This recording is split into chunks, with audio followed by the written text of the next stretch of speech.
Praise praise నా voice వినిపిస్తుందా? నా వాయిస్ వినిపిస్తుందా మీకు? కాదండి, మీ వాయిస్ సరిగ్గా నాకు వినపట్టలేదు, అందుకు అడుగుతున్నాను.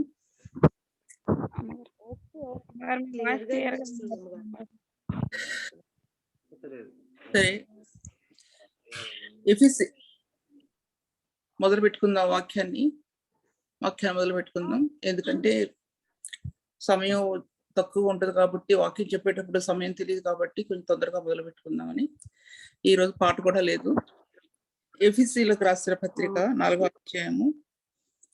ఎఫెసీలకు రాసిన పత్రిక 4వ అధ్యాయము 1 నుంచి ఎఫెసీలకు రాసిన పత్రిక 3వ అధ్యాయము 1, 2 వచనాలు 3 వచనాలు కూడా చదువుతున్నాను నేను. ఈ హేతు చేత అన్ని జనులైన మీ నిమిత్తము క్రీస్తు యేసు యొక్క ఖైదీనైన పౌలును నేను ప్రార్థించున్నాను. తర్వాత నా బైబిల్లో ఒక లైన్ కనబడతలేదు, పైన అక్షరాలు చిరిగిపోయాయి.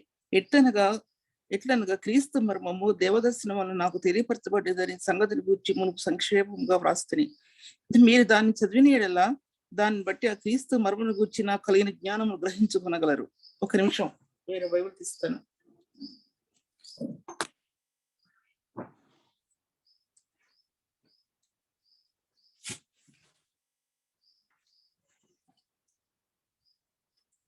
దేవుని వాక్య భాగాల్లో చూసినట్లయితే కనుక ఎఫెసీ రాసిన పత్రిక అనేది చాలా ప్రాముఖ్యమైందంటే, పత్రికల్లో ఇది ఒక ప్రత్యేకమైన పత్రిక. ఈ పత్రిక ఎఫెసీ పత్రిక అనేది ఏంటంటే, ఈ పత్రిక అపోస్తలుడైన పౌలు ఈ సంఘాన్ని అన్ని జనుల నుంచి అది ఏర్పాటు చేయబడినటువంటి సంఘం అన్నమాట. అది మళ్ళీ చదువుతున్నాను నేను.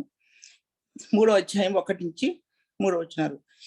ఈ హేతు చేత అన్ని జనులైన మీ నిమిత్తము క్రీస్తు యేసు యొక్క ఖైదీనైన పౌలును నేను ప్రార్థించున్నాను. మీ కొరకు నాకు అనుగ్రహింపబడిన దేవుని కృప విషయమైన ఏర్పాటును గురించి మీరు విని ఉన్నారు. ఎట్లనగా క్రీస్తు మర్మము దేవదర్శనం వల్ల నాకు తెలియపరచబడినదని సంగతిని గురించి మునుపు సంక్షేపముగా వ్రాస్తుని అని చిన్న ప్రార్థన చేస్తుంది. తండ్రి స్తోత్రాలు, తండ్రి వందనాలు.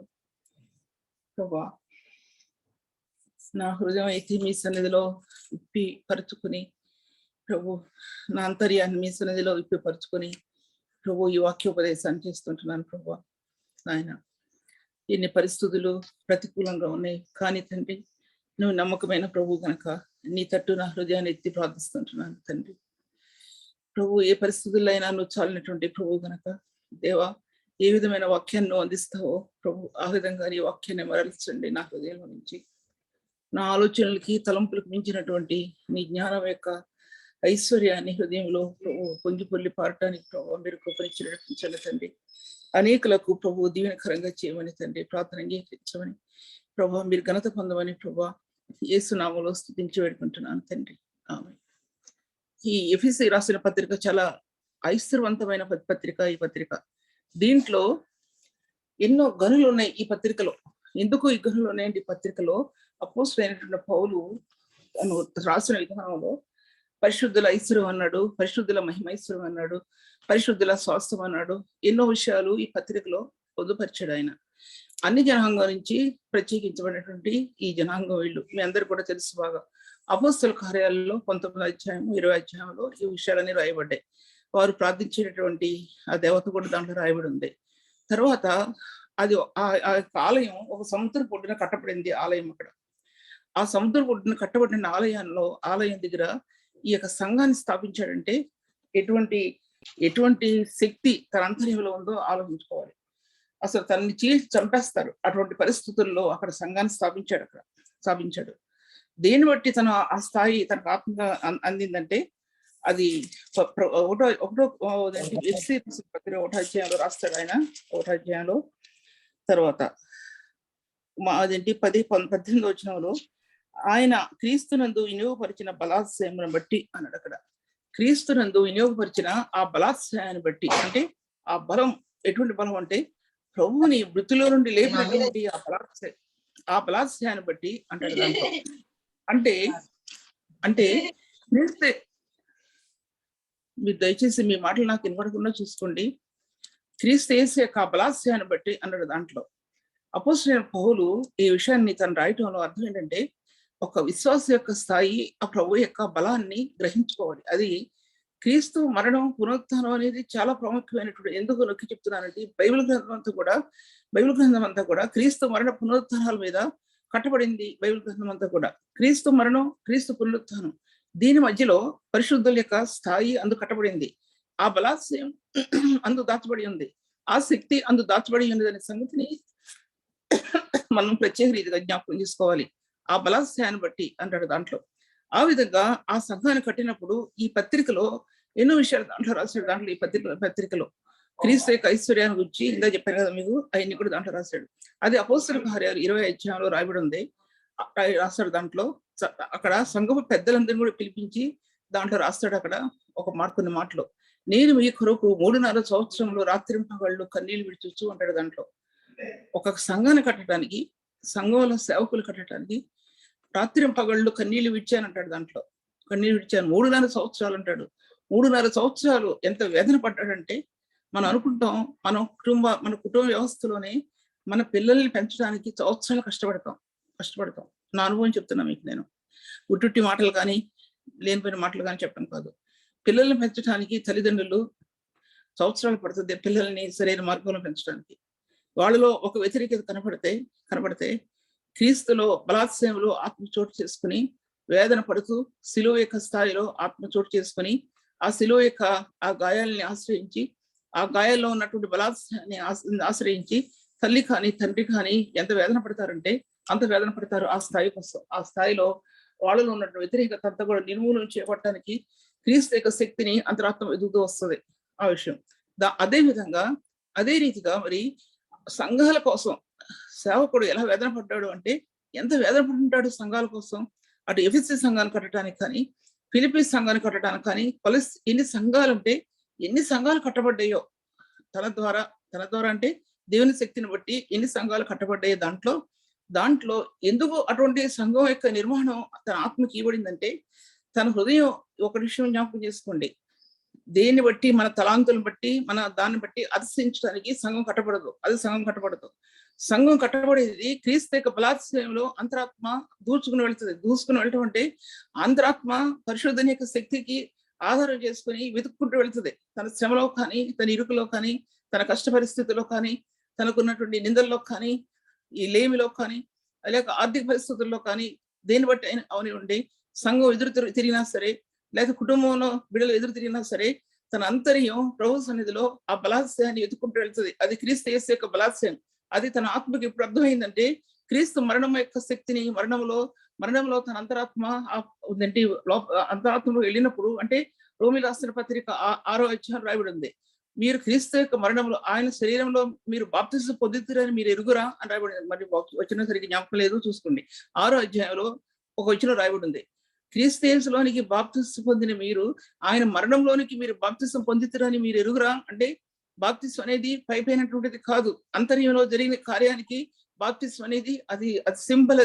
అది సింబల్. వారు క్రీస్తులో ఏకం చేయబడుతున్నారు అనే దానికి, వారి అంతర్యం క్రీస్తు మరణంలో ఏకం చేయబడుతుందనే సత్యానికి అది బలమైన నిదర్శనం అని మీతో బలమైన సత్యమని నేను మీ మధ్యలో చెప్తుంటున్నాను. దాంట్లో అపోస్తలుడైన పౌలు 3.5 సంవత్సరాలు వేదన పడి ఆ సంఘాన్ని కట్టడానికి ఎటువంటి స్థాయి తనకు ఆత్మ లభించిందంటే, ఒక్కొక్క సంఘాన్ని కట్టడానికి, ఇప్పుడు మన జీవితాల్లో సేవకులుగా ఒక సంఘాన్ని మనం కట్టాలంటే ముందు మన జీవితంలో మనం ప్రభువుని ఎలా ఎతకాలి, తర్వాత ప్రభు మీద ఎటువంటి ప్రేమను కలిగి ఉండాలి. 2 విషయాలు చాలా ప్రాముఖ్యమైనవి. ప్రభువుని అంతర్యంలో ఆ ప్రేమ ఎటువంటి ప్రేమ అది. నీ భార్య పిల్లలు ఒక పక్కకి వెళ్ళిపోతారు, నీ కుటుంబం ఒక పక్కకి వెళ్ళిపోద్ది, అన్ని ఒక పక్కకి వెళ్ళిపోతాయి. నీ నిర్ణయానికి వచ్చేప్పటికీ, ఒక నిర్ణయం తీసుకునేప్పటికీ, అంతర్యంలో ఒక బలమైన స్థానం తీసుకునేప్పటికీ నీ అంతర్యం ప్రభు యొక్క స్థాయిలోనికి వేదన పడుతూ వెళ్ళిపోద్ది హృదయంలోకి. ప్రార్థన అదేంటి, ఎన్నో రకాలైన ప్రార్థనలు చెప్పాను, కానీ ఇదొక ప్రత్యేకమైన ప్రార్థన. అంతర్యం క్రీస్తు యొక్క శక్తిని వెతుక్కుంటూ క్రీస్తు మరణంలో నీకు లభించిన ఆ స్థానంలో ఆ యొక్క గాయాల్లో ఉన్న శక్తిలోనికి ప్రవేశిస్తూ ఆత్మ ఆ మరణంలో నుంచి క్రీస్తు పునరుత్థానాన్ని వెతికినప్పుడు క్రీస్తు పునరుత్థానం యొక్క మహిమ ఆత్మకి ప్రకాశిస్తుంది అనే విషయం జ్ఞాపకం చేసుకోండి. పోయినటువంటి వాక్య భాగాల్లో ఒక మాట నాకు బలంగా తాకినట్టు ఒక మాట ఏంటంటే, అది మీరు అర్థం చేసుకున్నారు, అర్థం చేసుకోలేదు నాకు తెలియదు, కానీ సీనాయి కొండ మీద క్రీస్తు యొక్క కలువరి ప్రేమ, సీనాయి కొండ మీద ఉన్నటువంటి దేవుణ్ణి ఆయన అగ్నిజ్ఞానాలను కప్పివేసింది అని ఒక మాట చెప్పాను లాస్ట్ లో. తర్వాత కలువరి శిలువలో క్రీస్తు యొక్క కలువరి ప్రేమ మహిమాయుక్తమైన స్థానాన్ని సంఘానికి విప్పారి చూపించింది అని చెప్పాను. 2 విషయాలు జ్ఞాపకం చేసుకోండి. ఆ 2 విషయాల గురించి నేను ఎక్కువ మాట్లాడలేకపోయినా నా హృదయానికి బహుబలంగా తట్టినటువంటి 2 మాటలు మీరు అర్థం చేసుకుంటున్నారా? అర్థం చేసుకోండి. అర్థం చేసుకోకపోతే దేవుని సన్నిధిలో ప్రతినాడుకోండి వాక్యం అర్థం కావడానికి. అంటే కలువరి ప్రేమ ఎటువంటిదో అర్థం చేసుకోండి.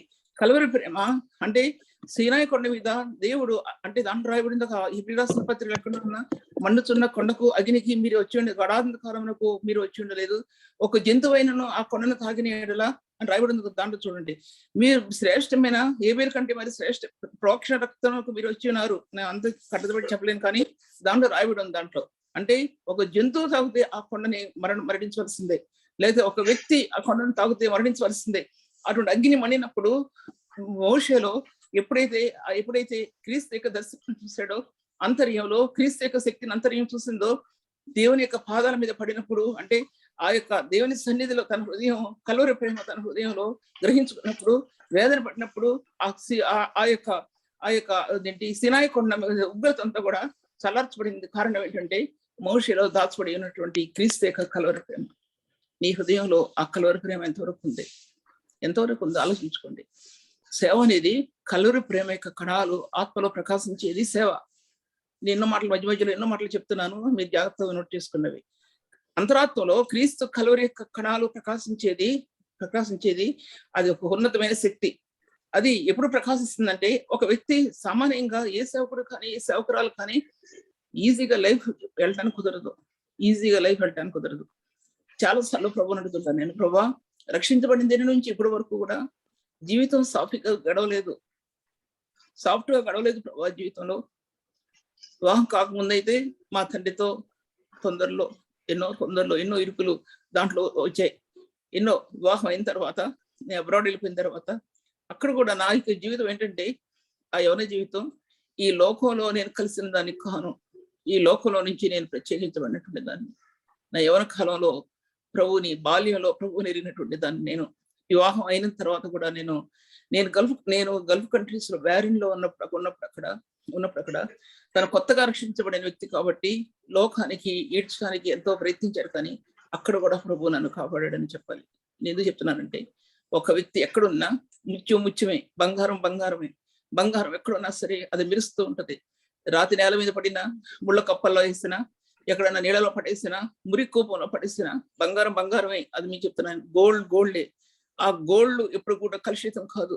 క్రీస్తు యేసునందు అంగీకరించిన మీరు, పరిశుద్ధులైనటువంటి మీరు, పరిశుద్ధ సంఘం కడుతున్నటువంటి మీరు, సేవకులైనటువంటి మీరు, క్రీస్తులో ఆ ప్రకాశత ఆత్మకు లభించగలిగినట్లయితే మీరు ధన్యులని మాత్రం ఈ విషయంలో దేవుని సన్నిధిలో మిమ్మల్ని బ్రతిమలాడుకుంటున్నాను. నేను అటువంటి ఉన్నతమైన స్థాయి ప్రభు మీకు దయచేయను కాక. ఆ విధంగా ఎఫెసీ రాసిన పత్రికలో నేను ముందుకు వెళ్ళిపోతున్నాను, కొంచెం అర్థం చేసుకోండి. కొంచెం తొందరగా వెళ్ళిపోతాను నేను. దీంట్లో ఎఫెసీ రాసిన పత్రికలో 3వ అధ్యాయంలో రాశాడు, అక్కడ ఈ హేతు చేత అన్యజనుల మీ నిమిత్తము క్రీస్తు యేసు యొక్క ఖైదీ నేను ప్రార్థించున్నాను, మీ కొరకు నాకు అనుగ్రహించబడినటువంటి దేవుని కృప అనేది నాకు అనుగ్రహించబడింది. మీ కొరకు నాకు అనుగ్రహించి అంటే ఈ సంఘాన్ని కట్టడానికి ఈ కృప, అత్యధికమైన కృప నాకు ఇవ్వబడింది అన్నమాట అర్థం. ఒక సంఘాన్ని కట్టడానికి అత్యధికమైన కృపలోనికి ఆత్మ ప్రవేశించాలి అంటాడు. 20 రాసిన పత్రిక 10వ అధ్యాయం 9వ వచనంలో ప్రార్థన ఐశ్వర్యం గురించి దాంట్లో రాశాడు ఆయన. ఎవరైతే తను సమీపించ మాట 10వ అధ్యాయం 9వ వచనం, తనకు ప్రార్థన చేయవారి ఎడల కృప చూపుటకు ఆయన ఐశ్వర్యంతుడై ఉన్నాడు. అంటే ప్రార్థనలో ఐశ్వర్యం ఆత్మకు లాక్కుంటుంది, అది లాగేసుకుంటుంది. ఒక అయస్కాంతం ఎలా ఆకర్షించబడుతుందో ఇనుకి, ఆ విధంగా ప్రార్థనాత్మ దేవుని సన్నిధిలో నుండి ఆ ప్రార్థనాత్మ, మనలో ఉన్న ప్రార్థనాత్మ దేవుని శక్తిని లాక్కుంటది. దేవుని శక్తిని మన అంతర్యంలో లాగేసుకుంటుంది ప్రార్థన అనేది. ఈ ప్రార్థన, మన కన్నీటి ప్రార్థన అనేది దేవుని యొక్క బలాశయంలో ప్రవేశిస్తుంది. మన వేదన అనేది క్రీస్తు యొక్క యాజకత్వంలో ప్రవేశిస్తుంది. యాజకత్వం అంటే యేసుక్రీస్తు వారు కలువరిలో పడినటువంటి వేదన, ఆయన ఎటువంటి వేదన అనుభవించాడు, ఆయన గెత్సేమనే తోటలో ఎటువంటి వేదన అనుభవించాడు. ఆ వేదనలోనికి ఆత్మ తీసుకెళ్తుంది, తీసుకువెళ్ళి ఆ రహస్యం చూపిస్తుంది. ఆ రహస్యాన్ని నువ్వు కనుగొనలేకపోతే నువ్వు వేదన పడలేవు. నీ కుటుంబం సరైన స్థితిలో ఉన్నా కూడా నువ్వు వేదన పడలేవు. నేను బాగున్నాను కదా అనుకుంటావు, నువ్వు వేదన పడలేవు. సంఘం బలహీనమైన పరిస్థితుల్లో ఉంటే నువ్వు వేదన పడలేవు. సేవకులు బలహీనమైన స్థితిలో ఉంటే నువ్వు వేదన పడలేవు. మీకంటే ఉన్నతమైన స్థాయిలో ఉన్నటువంటి ఎవరైనా సరే వాళ్ళు సరైన స్థితిలో లేకపోతే నీ ఆత్మ వేదన పడదు అనే విషయాన్ని మనం జ్ఞాపకం చేసుకోవాలా. మీరు జ్ఞాపకం చేసుకోండి విషయాన్ని. దీంట్లో అపోస్తలుడైన పౌలు అంటాడు, నాకు ఈ కృప ఇవ్వబడింది. నాకు ఎటువంటి కృప నాకు ఇవ్వబడింది అంటే, గలతీ రాసిన పత్రిక 1:15 రాయబడి ఉందంటే, తల్లి గర్భం ముందు నన్ను ప్రత్యేకపరిచి తన కృప చేత నన్ను పిలిచినటువంటి దేవుడు అంటాడు. దాంట్లో తల్లి గర్భం ముందు నన్ను ప్రత్యేకపరిచి అన్నాడు. అక్కడ తల్లిని గురించి ప్రస్తావిస్తాడు. అక్కడ బైబిల్ గ్రంథంలో ఎక్కడ అతని తల్లిని గురించి ఎక్కడ ప్రస్తావించలేదు. నేను ఒక చోట చదివింది చెప్తున్నాను. దాంట్లో అపోస్తలుడైన పౌలు యొక్క తల్లి పూర్తిగా దేవుని మీద నమ్మకం ఉంచినటువంటి స్త్రీ అని నేను ఒక చోట వినగలిగాను. నేను అది ఆ విషయాన్ని అంటే ఈ కుమారుడు అప్పుడు జ్ఞాపకం ఉంటుంది. తల్లి ఎప్పుడు జ్ఞాపకం ఉంటుందంటే, తన భయంకరమైన పరిస్థితుల నుంచి విడుదల పొందిన తర్వాత, ఈ పాప జీవితంలో కొట్టుకుపోయి క్రీస్తు యొక్క శిలువ యొక్క దర్శనం తనకు కలిగిన తర్వాత, ఆ మరణం క్రీస్తు యొక్క ఆ యొక్క పునరుత్థానం యొక్క మహిమ తన ఆత్మ చూసినప్పుడు అందులో ప్రకాశించేటటువంటి శిలువ యొక్క స్వరూపాన్ని తన ఆత్మ చూసినప్పుడు అప్పుడు అర్థమైంది అతనికి తల్లి యొక్క ప్రేమ అంటే ఏంటో. అప్పుడు వరకు అర్థం కాల. తన కృపతో పిలిచాడు నన్ను ప్రభు. తల్లి గర్భమునందు నన్ను ప్రత్యేకపరిచి తన కృప చేత నన్ను పిలిచినటువంటి దేవుడు అనేది అప్పుడు జ్ఞాపకం వచ్చింది అతనికి. అప్పుడు జ్ఞాపకం రాలేదు. అది ఎఫెసీయుల పత్రిక రాస్తూ అంటాడు. దాంట్లో 1వ అధ్యాయంలో రాష్ట్రపతి ఆయన మిమ్మల్ని పిలిచిన 18వ వచనంలో, ఆయన మిమ్మల్ని పిలిచిన పిలుపు, ఆయన మిమ్మల్ని పిలిచాడు పిలుపు. ఆ పిలుపులో ఆ స్వరం ఉంది. ఆ పిలుపులో ఆయన కృప దాచిపెట్టబడి ఉంది. అర్థం చేసుకోండి. ఒక్కొక్క ఓడింగ్ చెప్తున్నా, నేను ఒక్కొక్క ఓడింగ్ చెప్తున్నా సరే మీ హృదయం లాక్కోవాలి ఆ విషయాల గురించి. ఆ పిలుపులో ఆయన సన్నిధి ఉంది. ఆ పిలుపులో ఆ మాధుర్యం ఉంది. ఆ పిలుపులో ఆ కృప ఉంది. ఆ కృప సంఘాలను కట్టడానికి ఆ కృప అనేది ఆయన పిలుపులో దాచబడి ఉంది. ఆ పిలుపు భూమి ఆకాశ మధ్యలో వేలాడినట్టు క్రీస్తులో ఉంది. దమస్క మార్గంలో నడిచినటువంటి క్రీస్తులో ఆ కృపను తను పొందగలిగాడు. ఆ పిలుపును వినగలిగాడు. ఆయన ఆ పిలుపులో ఆ కృపను చూడగలిగాడు. ఆ కృప అనేది రోమీయులకు రాసిన పత్రిక 6వ అధ్యాయంలో ఆఖరి భాగాల్లో ఆ కృపను గురించి రాస్తుంటాడు. పాపం ఎంత విస్తరించిందో కృప అపరిమితంగా విస్తరించింది. అర్థమైపోయిన తర్వాత అంటే పాపంతో నింపబడిన అతని జీవితంలో ఈ కృప అనేది ఆత్మకి ఎంత విస్తారమైన స్థాయిని ఆత్మకు అనుగ్రహించిందో అర్థమైపోయింది అతనికి. ఎంత ఎంత ఎంత పాపంతో నింపబడిన తన హృదయాలోచనలు, తన హృదయ తలంపులు దేవునికి విరోధంగా, సంఘమునికి విరోధంగా, తన కుటుంబానికి విరోధంగా, లేకపోతే ఎన్ని విరోధంగా తను చేశాడో అవన్నీ కూడా తన హృదయంలో జ్ఞాపకం వచ్చింది తనకి. ఆ పిలుపులో, ఆ ప్రభు పిలిచిన పిలుపులో, చీకటి లోకంలో, అంధకారమైన ఈ లోకంలో, అపవిత్రమైన ఈ లోకంలో ఆ స్వరం మెల్లనైన స్వరం, ఆ స్వరం పరిశుద్ధమైనటువంటి స్వరం, ఆ స్వరం పరలోకం నుండి వచ్చినటువంటి స్వరం, ఆ స్వరం ఈలో లేఖనాలు పరిపూర్ణత సాధించినటువంటి ఆ స్వరం, ప్రవక్తలు ప్రవచించినటువంటి ఆ స్వరం, ప్రవక్తలు పరిశుద్ధుని గురించి ప్రవచించినటువంటి ఆ ప్రవచనాలు నేను చెప్పేది పరిశుద్ధుని గురించి ప్రవచించిన ప్రవచనాలు, వాక్యాన్ని గురించి ప్రవచించిన ప్రవచనాలు, మనంతరాత్మలో వాక్యాన్ని గురించి ప్రవచించే ఆత్మ, పరిశుద్ధ దేవుని గురించి ప్రవచించేటువంటి ఆత్మ, ఈ ప్రవచనాల సారం అది దేవుని శక్తిని బట్టి పరిశుద్ధులు పలికినటువంటి ఆ పలుకులు, పరిశుద్ధాత్మ మూలముగా పలికిన ఆ పలుకులు, ఆ ప్రవచనం, అది ప్రవచనం మనుషుని ఇచ్చిన బట్టి కలగలేదు కానీ, మనుషుల్లో ఇచ్చిన బట్టి కలగలేదు కానీ పరిశుద్ధాత్మ ద్వారా ప్రేరేపించబడిన వారు కలిగినటువంటి ఆ ప్రవచనాలన్నీ కూడా సార్థకమైపోయాయి. అర్థమైపోయింది ఎక్కడ నిలబడ్డాడంటే తను ఆ చీకటి లోకంలో నిలబడినటువంటి వ్యక్తి, అంధకారంలో నిలబడినటువంటి వ్యక్తి, వెలుగేంటో తెలియనటువంటి వ్యక్తి, వెలుగు స్వరూపమైనటువంటి పరిశుద్ధుడు ఏంటో తెలియనటువంటి వ్యక్తి, ఆ వ్యక్తి ఆ వెలుగు మార్గంలో ఆ ప్రకాశించేటువంటి మహిమా స్వరూపి అక్కడ సిలువైన క్రీస్తుని అక్కడ చూడలేదు అతను. అర్థం చేసుకోండి. సీనాయి కొండ మీద మహిమా స్వరూపి అంటే దగ్గరికి ఎవరు రావడానికి వీల్లేదు. ఆ మహిమా స్వరూపి, అటువంటి మహిమా స్వరూపి ఆయన అంతర్యంలో క్రీస్తు యొక్క ప్రేమ దాచబడి ఉంది సీనాయి కొండ మీద. దాన్ని మోషే చూడగలిగాడు అక్కడ. కానీ ఇక్కడ దమస్కు మార్గంలో యేసుక్రీస్తు ప్రభు వారు ఇతను సంధించినప్పుడు, పౌలుని సంధించినప్పుడు తను ఎలా కనిపించాడంటే సౌలుకి, సౌలా నీవేళ నన్ను హింసించున్నావు అని పలికిన ఆ పలుకులో అక్కడ ఏం కనపడుతుంది అతనికి? మహిమా స్వరూపం కనపడుతుంది. ఆ మహిమా స్వరూపంలో శిలువ ఇవ్వబడిన క్రీస్తు రూపం కనబడుతుంది. బైబిల్ గ్రంథం, పాత నిబంధన గ్రంథం, నూతన నిబంధన గ్రంథం, ఈ రెండు గ్రంథాలు క్రీస్తుని వివిధమైన రీతిలుగా చిత్రీకరించాయి అంటే ప్రవచించాయి, లేకపోతే బయలుపరిచాయి, క్రీస్తుని గురించి వివరించాయి. చిత్రీకరించడం అంటే శిల్పకారుడు ఎలా చిత్రీకరిస్తాడో అది ఆ విషయాన్ని చెప్తున్నాను. పరిశుద్ధుడైన ప్రభు ఈ బైబిల్ గ్రంథంలో ఉన్నటువంటి ఆ యొక్క మార్గాల్ని తన కుమారుడైన క్రీస్తుని బట్టి ఎలా చిత్రీకరించాడు, ఆయన పరిశుద్ధాత్మ ద్వారా ఎలా చిత్రీకరించాడో ఆ సత్యం అది నేను చెప్పలేను ఇప్పుడు, నేను ఈ సమయంలో చెప్పలేను. కనుక దాంట్లో మిమ్మల్ని పిలిచిన పిలుపులో నిరీక్షణ ఎటువంటిదో అన్నాడు. దాంట్లో ఆ నిరీక్షణ ఎటువంటిదో అర్థం చేసుకోండి. పిలుపుల గురించి బైబిల్ గ్రంథంలో కొత్త నిబంధనలు ఎన్నో రాయబడ్డాయి. మీ అందరూ నోట్ చేసుకోవచ్చు, నేను ఇప్పుడు చెప్పలేను కాబట్టి. ఆయన గలతీ పత్రికలో ప్రేమతో పిలిచాడు రాయబడి ఉంది. ఎఫెసీ పత్రికలో 1వ అధ్యాయంలో 17వ వచనంలో ఆయన మిమ్మల్ని పిలిచిన పిలుపులో నిరీక్షణ ఎటువంటిదో, క్రీస్తు యేసునందు వినియోగపరిచిన బలాత్సేమను బట్టి విశ్వసించు ఆయన ఎందు మీ శక్తి ఆయన శక్తి యొక్క అపరిమితమైన మహత్యం ఏంటిదో నేను తప్పు చెప్తున్నానేమో చూసుకోండి. బయట చేసినవి కాదు, కానీ నాకు కంటలో వచ్చినటువంటివి. దాంట్లో ఆ శక్తి యొక్క ఆ పిలుపు ఇప్పుడు రాష్ట్ర పత్రికలో రాయబడి ఉంది.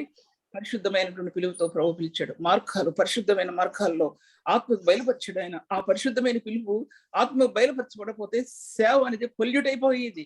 పొల్యూట్ అయిపోవడం అంటే అది దాంట్లో ఎన్నో కలిసిపోయాయి. ఇప్పుడు కూడా ఎన్నో కలిసిపోతున్నాయి. జాగ్రత్త. స్వచ్ఛందమైనటువంటి సేవ, యథార్థమైనటువంటి సేవ పరిశుద్ధతలో కట్టబడింది. ఆ సేవ పరిశుద్ధతలో కట్టబడింది, ప్రేమలో కట్టబడింది. స్వచ్ఛందమైనటువంటి సేవ అది పొల్యూటెడ్ సేవ కాదు. అది దాంట్లో కట్టబడలేదు. అంటే పొల్యూటెడ్ అంటే అపవిత్రమైన అటువంటి హృదయాల నుంచి కట్టబడలేదు. అది పరిశుద్ధమైన మార్గాల నుంచి కట్టబడింది. అది పరిశుద్ధమైనటువంటి సేవ. అటువంటి పిలుపు ప్రభు మానవునికి ఇచ్చాడు. తర్వాత పరలోక సంబంధమైన పిలుపుతో పిలిచాడు. ఆ స్వరం పరలోకం నుండి వచ్చిన స్వరం అంటాడు ఆయన ఆకాశ మండలం నుంచి వచ్చినటువంటి ప్రభు ఆ స్వరం అంటాడు అపోస్తలుడైన పౌలు.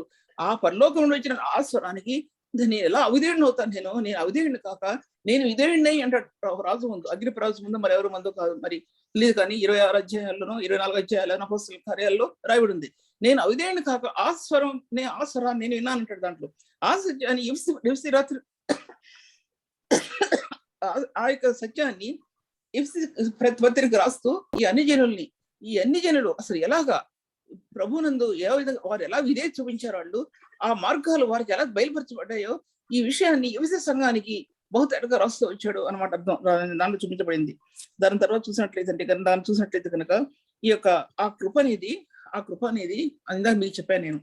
ఆ కృప అపోస్తలుడైన పౌలుకి ఎక్కడ రాస్తాడండి? పత్రికల్లో ప్రతి చోట ఏంటి, రోమా సంఘం దగ్గర నుంచి, రోమా పత్రిక నుంచి ఆఖరి వరకు రాస్తూ వస్తాడండి. అక్కడ యూదా పత్రిక వరకు ఉంటే, దాంట్లో యూదా రాసిన పత్రిక అనుకునేది అక్కడ వరకు ఆ కృపణ గురించి రాయబడి ఉంది. ఆ కృపణ గురించి రాయబడిందంటే ఏం చెప్తాను నేను? ఆ కృపణ గురించి ఏం చెప్తాను? అది పాత నిబంధనలో కృప మొగ్గలై నిలబడ్డాయి. మొగ్గలు అంటే ఇచ్చుకునే మొగ్గలు. ఏ పూలైనా సరే మొగ్గలు ఉంటాయి సరే, అవి ఎలా ఇచ్చుకునే ముందు ఎలా మొగ్గలైతే ఆ మొగ్గలకు ఉన్న రూపం ఏంటంటే బంగారపు రేఖ యొక్క తొడుగు ఆ మొగ్గలో నూతన నిబంధనకు వచ్చేప్పటికీ ఆ మొగ్గలు వికసించేయండి, ఇలాగా పరిమళించేయండి. అది దేవుని యొక్క కొత్త నిబంధన. పాత నిబంధన అంటే కొత్త నిబంధన యొక్క ఛాయ. పాత నిబంధనలో ఆ మొగ్గలు ప్రభు యొక్క మరణ పునరుత్థానాలు ఆ మొగ్గలై ఉంటే బంగారపు ఆ రేఖలతో దాచబడి ఉంటే, నూతన నిబంధనలో ప్రత్యక్ష స్వరూపం నూతన నిబంధనలో విచ్చుకొని ఆ పరిమళం ఈ పాపలోకంలో ప్రకాశింపజేసిందండి. అది సేవ అనేది. అది సేవ, మనకి ఇచ్చిన సేవ అది. కానీ మన హృదయం తట్టుకోలేదు. ఈ సేవ జీవితంలో మన హృదయం తట్టుకోలేదండి. ఈ సేవ జీవితంలో మనం ఎంత శ్రమ పడతామంటే, మన జీవితంలో ఈ సేవ జీవితంలో మనం ఎంత కష్టపడతామంటే, మన సేవ జీవితంలో అనిపిస్తుంది చాలాసార్లు, ప్రభా ఈ సేవ నేను చేయలేను ప్రభా, ఈ సేవ నేను చేయలేను అని అనుకుంటాం. చాలాసార్లు ప్రభా ఈ సేవ చేయడం నా వల్ల కాదు ప్రభా అనుకుంటాం ఎన్నోసార్లు. ప్రభా ఈ సేవను నేను కొనసాగించబడలేకపోతున్నాను ప్రభా అనుకుంటాం ఎన్నోసార్లు. ఆ విధంగా ఉంటుంది మన జీవిత విధానం. చూసినట్లయితే కనుక ఈ పిలుపు అనేది మానవ జీవితంలో కాకుండా పరిశుద్ధుల యొక్క జీవితాల్లో, పాప జీవితంలో కలిగినటువంటి ఆ యొక్క పిలుపు పరిశుద్ధుల జీవితాల్లో ఈ పిలుపు అంతకంతకు ఏమైపోయిందంటే తేజోమయమైపోయి ఉన్నతమైన మార్గాలు ఆత్మకు బయలుపరచబడ్డాయి. బైబిల్ గ్రంథంలో సత్యాలు బయలుపరచబడ్డాయి. ఈ పిలుపు గ్రహించే కొలది, ఈ పిలుపుని అనుకరించడం అంటే ఈ పిలుపులో మనం ముందుకెళ్లే కొలది, ఈ పిలుపులో మన అంతర్యం ముందుకు వెళ్లే కొలది, దీంట్లో బైబిల్ గ్రంథంలో అనేకమైన విషయాలు మన ఆత్మకు బయలుపరచబడ్డాయి. ముందుకు వెళ్ళిపోతున్నా నేను. తర్వాత చూసినట్లయితే కనుక అదే అధ్యాయంలో 2వ అధ్యాయంలో 3వ అధ్యాయంలో మీ కొరకు నాకు అనుగ్రహించబడిన దేవుని కృప విషయమై ఏర్పాటును గురించి మీరు విని ఉన్నారు. ఆ కృప అనేది ఇంకొక మాట చెప్తాను కృప గురించి. ఏంటంటే ఈ కృప అనేది తనకి ఒక కల్వరి స్థితిలో ధ్వజస్తంభం దానికి ఆత్మకు దొరికింది. ఆ ధ్వజస్తంభం కృప అనేది ఏంటంటే కల్వరిలో కట్టబడింది ఆ స్తంభం ఆత్మకి. అది మన జీవితానికి ఏంటంటే సాగలేని బ్రతుకుల్లో కొన్నిసార్లు మరి మీ జీవితం ఎలా ఉంటుందో నాకు తెలియదండి. సాఫ్ట్గా గడిచిపోతుందో లేదా ఒడిదుడుకులతో ఉందో తెలియదండి సేవ జీవితం అనేది. సేవ జీవితం ఎలా ఉంటుందంటే, లేకపోతే ఒక పరిశుద్ధుడు ప్రభువుని వెంబడించిన విధానంలో ఎలా ఉంటుందంటే, ఒక వ్యక్తి పరిశుద్ధుని అనుకరించి నడిచిన జీవితంలో ఎలా ఉంటుందంటే, అది ఆ మార్గాలు నీ కంటికి నా కంటికి కనబడిన మార్గాలు విశాలమైనటువంటి మార్గాలు చూస్తే ఇరుకులో పడి నడుస్తూ ఉంటాం, శ్రమతో నడుస్తూ ఉంటాం.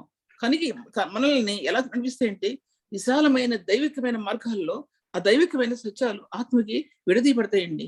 అది ఆ ధ్వజస్తంభం ఏమైందంటే కల్వరిలో మన ఒక విశ్వాస యొక్క ఆత్మ కట్టబడిందండి. అది ధ్వజస్తంభం. ఆ ధ్వజస్తంభాల గురించి పరమగీత గ్రంథాలు కూడా రాయబడింది. దాంట్లోకి వెళ్తే మన బయటికి రాలేదు. దాంట్లో కూడా రాయబడింది. అంటే ఆ స్తంభం మన అంతరాత్మ కట్టబడిందని సత్యం, అది కూడా మనం జ్ఞాపకం చేసుకోవాలి. తర్వాత రెండవదిగా పునరుత్థానం అనేది, పునరుత్థానం ఓ వ్యక్తి ప్రభువులో తిరిగి లెగుస్తారు. ఆ విషయం అవి మాట్లాడట్లేదు. నేను మాట్లాడేది ఏంటంటే పునరుత్థానం అనేది ఒక వ్యక్తి యొక్క జీవితంలో క్రీస్తుతోను ఏకమయ్యే కొలది పరిశుద్ధంతో ఒక వ్యక్తి, ఒక దైవజనుడు తెలుసండి నాకు. ఒక దైవజనుడు అని చెప్పేదానికంటే మా తమ్ముడు గురించి చెప్తానండి నేను. మా చిన్న తమ్ముడు కొరీష్ ఉన్నాడు చూసారా, అబ్బాయి గురించి చెప్తాను నేను. ఏంటంటే చిన్నప్పుడు ఏదైనా విషయం వచ్చిందంటే, అక్క ప్రార్థన చేయండి అక్క అనేవాడు. చిన్న వయసులోనే అక్క ప్రార్థన చేయండి అక్క అనేవాడు. ఏదైనా వచ్చిందంటే ప్రార్థన చేయండి అనేవాడు. ఎంత కోపం వచ్చేదో నాకు. మాట మాట్లాడటానికి వీలేదు. ప్రార్థన చేయండి అనేవాడు అండి. తర్వాత అతను 8 సంవత్సరాల వయసులో రక్షించబడినప్పుడు తన అంతర్యం క్రీస్తులు ఎలా ముందుకెళ్ళిపోయిందంటే నేను నా కళ్ళారా చూస్తుంది అతను ఆయనలో. ఏంటంటే అసలు దేవుని మీద తనకు ఉన్న ప్రేమ, బాత్రూంలో ఉన్న కేకల పాటలు వినిపించేయండి, ఎక్కడ ఏ మారుమూలలో ఉన్న పాటలు వినిపించేయండి, పాటలు పాడటం పరవశించింది పాడేవాడు పాటలో. అలాగా తన సేవకుడు అవుతాడని తను తలంచుండడు, నేను తలంచుండడు, ఎవరు తలంచుండరు. ఎలాగ ఆ ప్రేమ తన హృదయాన్ని వెంటడిందంటే, అలా ఏదైనా సమస్య వచ్చిందంటే ఎలా ప్రార్థన చేసేవాడంటే రాత్రుళ్ళు ఎలా ఏడ్చేవాడంటే ప్రభు సన్నిధిలో నాకు బాగా తెలుసు. కారణం ఏంటంటే ప్రభు దగ్గర నీ హృదయాంతరంగం నువ్వు కృమరించుకోకపోతే, రోమీయులకు రాసిన పత్రిక 8వ అధ్యాయంలో రాయబడింది, చెప్పసఖ్యం కాని మూలుగులతో రాయబడింది. జ్ఞాపకం చేసుకోండి. చెప్పసఖ్యం కాని మూలుగులతో ఆత్మ తానే మనపక్షంగా విజ్ఞాపన చేయను. ఆ స్థాయిలోకి నీ ఆత్మ వెళ్ళలేదు. దేవుని సన్నిధిలో వేదన పడి ప్రార్థించకపోతే, చెప్పసఖ్యం కాని మూలుగులతో ప్రార్థించే యొక్క ఆ కృపావరం అనేది కృపావరాలు నానా విధాలుగా ఉన్నాయి. జ్ఞాపకం చేసుకోండి. నానా విధాలుగా ఉన్నాయి కృపావరాలు. ఒకటి కాదు కృపావరం, ఎన్నో విధాలుగా ఉన్నాయి కృపావరాల్లో ప్రార్థించే వరంలో చెప్పసఖ్యం కాని మూలుగులతో ప్రార్థించే ఆ స్థాయి ఉంది. చెప్పసఖ్యం కాని మూలుగులతో ప్రార్థించే స్థాయి క్రీస్తు విజ్ఞాపన తట్టుతుందని సత్యం జ్ఞాపకం చేసుకోండి. చెప్పసఖ్యం కాని మూలుగులతో ప్రార్థించే ఆ స్థాయి క్రీస్తు యాజకత్వంలో ఆయన ఎలా యాదన పడ్డాడో ఆ స్థాయిని ఎత్తి చూపిస్తుందని సత్యం జ్ఞాపకం చేసుకోండి. ఇవన్నీ ఆత్మకు లేకుండా సేవకునికి సేవా జీవితం అనేది బలపరచబడటం అనేది కానీ, లేకపోతే ఉన్నతమైన స్థాయిలో నిలబడటం అనేది కూడా అది సాధ్యపరచబడదు అనే సత్యం జ్ఞాపకం చేసుకోవాలి. అటువంటి ఉన్నతమైన సత్యాలు దేవుని గ్రంథంలో దాచిపెట్టి ఉంటున్నాడు. ఆ విషయాలన్నీ కూడా దేవుడు అటువంటి ప్రభు అనే విషయం జ్ఞాపకం చేసుకోండి. దాని తర్వాత చూసినట్లయితే కనుక, అంటే ఈ యొక్క పునరుత్థానం నేను చెప్పే వాక్యం మీరు దయచేసి అర్థం చేసుకోవాలి. ఎందుకంటే అంత ఈజీగా మీకు అర్థం కాదు, నాకు తెలుసు. ఎందుకంటే అందరూ ఒకలా వాక్యం చెప్పరు. ఒకలా చెప్తారు, ఒకలా చెప్తారు. అలాగా నానా విధాలుగా ఉంటుంది వాక్యం చెప్పడానికి. ప్రభు ఇచ్చిన అంతస్తు స్థాయి ఎన్నో విధాలుగా ఉంటుంది ఒక వ్యక్తి జీవితంలో. ఇది మీరు అర్థం చేసుకోగలిగితే మీ జీవితం ధన్యవద్దు. ఒకటి ఏంటంటే, నేనేదో పెద్ద విషయాలు చెప్తున్నాను కాదు. ఇవి గనక ఈ మూలాలు మీ ఆత్మకు అర్థమైతే గనక దేవుని సన్నిధిలో మీరు అవి పట్టుకుని వేలాడతారు. ఈ మూలాలు ఆత్మకు అర్థమవుతాయి. ఆ కలవరి స్తంభాన్ని పట్టుకుని వేలాడతారు. ఈ మూలాలు కలవరి స్తంభాన్ని పట్టుకొని మీరు ఎలాడుతుంటున్నప్పుడు అప్పుడు పునరుత్థానం యొక్క మహిమలో ప్రకాశించి క్రీస్తు యొక్క స్థాయిని మీ ఆత్మ చూడగలుగుద్ది. క్రీస్తు యొక్క పునరుత్థానం యొక్క మహిమ అనేది అంటాడు. ఏంటంటే హెబ్రీ రాసిన పత్రికలో మరి ఎన్నో అధ్యాయం జ్ఞాపకం లేదు కానీ, మొదటి అధ్యాయం కాదు కానీ 11వ అధ్యాయంలో రాయబడిందంటే, అవి ఆయన పరలోక సంబంధమైన అవి ఆయన మనకి చూపించాడు. మనకి వాక్యం ఉందండి. దాంట్లో ఏం రాయబడిందంటే, ఆ యొక్క అసలు సమస్తం కలుగు చేసే ప్రభు లేని దానిలో నుంచి ఆ సమస్తాన్ని ప్రభు మనకు కలుగు చేశాడని సత్యాన్ని చూపించబడతా వచ్చింది దేవుని వాక్యంలో. కట్ అయిందా? లేదు కదా. ఎందుకంటే ఆ దేవుడు అంత ఉన్నతమైన స్థాయిని చూపించే ఆ కల్వరిలో ఉన్న ధ్వజస్తంభం మీద మీరు ఆధారపడేది నా ఆత్మకు అర్థమైంది. మీరు సంగతి కాదు అసలు నాకు అర్థం అవడానికి. నాకు అర్థమైంది, నా జీవితానికి అర్థమైంది. కష్టం వస్తే, శ్రమ వస్తే, ఇరుకొస్తే, ఒక పిల్లోడు మాట వినకపోతే, ఒక పిల్లోడు అవిధేయత చూపిస్తే, ఒకవేళ నా హస్బెండే ఒకవేళ నా మీద నన్ను ఏదైనా అంటే అన్యాయంగా అంటారు కదండి ఎవరన్నా. ఆయన ఇప్పుడు లేరు కనుక ఆ విషయం నేను చెప్పలేను. కాబట్టి భార్య ఉందనుకోండి, భర్తను ఏదో అంటది కదా, అనుకున్న ఉండరు కదా. భార్య భర్తల జీవితం ఏదో హాయిగా గడవదు కదా. ఏదో ఒకటి అడ్డుల మధ్యలో వస్తాయి. అప్పుడు ఎక్కడ పరిగెట్టేదానంటే ఆ ధ్వజస్తంభాన్ని పట్టుకునేదానండి. కల్వరి యొక్క ధ్వజస్తంభాన్ని పట్టుకునేదాన్ని. దాన్ని లోతన్నాడు ఎఫెసీ రాసిన పత్రికలో. సంగమా అన్నాడు, పరిశుద్ధులారా అన్నాడు. దాని పొడుగు నువ్వు పొడుగు తెలుసుకోవాలంటే ఆ ధ్వజస్తంభాన్ని నువ్వు పట్టుకుని వేలాడటం అంటే నీ ఆత్మ వేలాడుతుందండి. ఆ స్తంభం మీద నీ ఆత్మ వేలాడపడి కన్నీరు కారుస్తున్నప్పుడు అప్పుడు అర్థమవుద్దండి వేదన అంటే ఏంటో. అప్పుడు అర్థమవుద్ది మార్గం అంటే ఏంటో. అప్పుడు నువ్వు వేదన పడే కొలది నీ ఆత్మకి ఒక తేజవంతమైన స్థాయి ఆత్మకు బయలుపరచబడుతుందండి. ఒక బలమైన స్థాయి ఆత్మకు బయలుపరచబడుతుంది. అదేంటప్పుడు నీకు తెలియదు, తర్వాత అర్థమవుద్ది. దేవుని గ్రంథం వాక్యం తెలుస్తుంటున్నప్పుడు వాక్యం నువ్వు ప్రిపేర్ చేసే అవసరం లేదు. నువ్వు ప్రిపేర్ చేసి గంటలు కూర్చోవసరం. బైబిల్ చదవండి మంచిది, దాని ఆ విషయం మాట్లాడలేదు. కానీ దానిలో ఉన్న సత్యాలు నువ్వు నిద్రపోతున్నా, నువ్వు పడుకున్నా సరే, నువ్వు లెగుస్తున్నా సరే, అంతర్యంలో ఆ తేజవంతమైన మార్గాలు నీ అంతర్యంలో నువ్వు ఎలా ప్రకాశిస్తాయంటేనండి అప్పుడు అర్థమవుద్దండి. పుస్తకాలు రాయాలో అప్పుడు అర్థమవుద్ది. పుస్తకాలు రాయాలో లేకపోతే టీవీ పరిచయం చేయాలో, లేకపోతే ప్రార్థన చేయాలో, లేకపోతే ఏ పరిచయం చేయాలో అనేది అప్పుడు అర్థమవుద్దండి. పరిచయం చేయటం అనేది అప్పటి వరకు అర్థమవుతుంది. తెచ్చిపెట్టుకునే కావు పరిచర్యలు అనేది. సేవ అనేది ఒకరితో బలవంతంగా చేసేది కాదు. సేవ అనేది ఆ ఉన్నతమైన మార్గాన్ని ప్రభు ఆత్మకి ఇచ్చినప్పుడు మన జీవితాలు ఎంత ఉన్నతమైన మార్గాలుగా తేజరిలే అంటే అంత ఉన్నతమైన మార్గాలుగా తేజరిలే అనే సత్యాన్ని మనం జ్ఞాపకం చేసుకోవాల్సిందే. ఆ విధంగానే ఇంకా ముందుకెళ్తున్నాను నేను. తర్వాత ఆ కృప అనేది ఏంటంటే అంతర్యంలో కృప, నీతి ద్వారా కృప అన్నాడండి రోమిల పత్రిక. ఈ మాటని ఎన్నిసార్లు చెప్పానండి, ఎన్ని వాక్యోపదేశాల్లో చెప్పాను. ఇది చెప్పకుండా ఉండలేను. నీతి ద్వారా కృప అంటే ఆ కృప అసలు ఒక వ్యక్తి నీతివంతుడిగా తీర్చబడే కొలది నాకు డిస్టర్బెన్స్ వస్తుంది. నాకు ఎందుకంటే ఎవరో యూస్ నుంచి మా బాబు కాల్ చేస్తున్నాడు, మాట కట్ అయిపోతుంది. నాకు మాట కట్ అయిపోతుంది. నీతి ద్వారా కృప అంటే కనుక అర్థం ఏంటంటే ఒక వ్యక్తి ప్రభుని ఎరిగిన వ్యక్తి